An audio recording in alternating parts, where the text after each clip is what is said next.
The Constitutional Court, in a unanimous judgment, has ruled that convicted murderer Janusz Walus be released on parole within 10 days.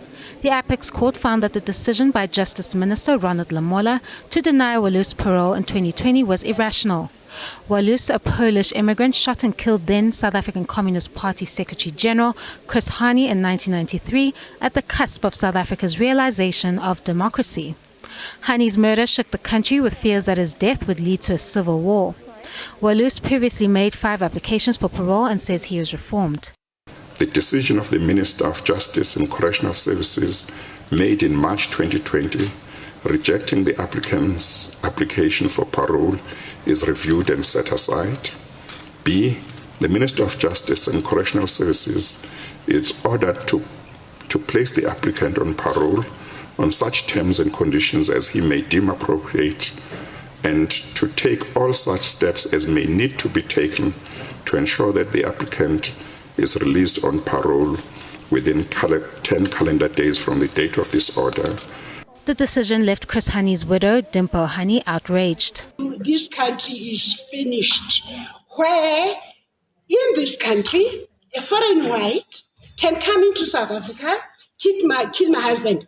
I don't know if you had, Zondo never referred to my family, to myself, to my children, and the trauma and the suffering. He couldn't give a shit. Sorry for my French. He couldn't be bothered. The Ministry of Justice says that it would consider the judgment and comply. In the minister's decision, he really did take into consideration the nature and the seriousness of the crime. And that's important because it did have a particular context to it. And it, when taking a decision of this nature, you want to ensure that the ramifications of that decision in society as well do not cause some level of uncertainty. And I think that is why the minister took the nature of the decision, the nature of the crime into consideration. For instance, when you release a murderer back into society, you have to really consider whether the community would really be able to reaccept that person. And in this instance, that's definitely a fact that the minister took into consideration. Furthermore, members of the South African Communist Party say the next step is to mobilize. We will have to go to the drawing board to see how to remobilize society on a matter of justice for the people, not justice for criminals. Because we believe that today, indeed, in the court of justice, an injustice has occurred.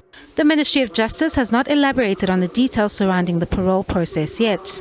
The wounds of the past are reopened, with the South African Communist Party arguing that the court failed to protect its rights to exist as communists, now forcing them to protect those rights themselves.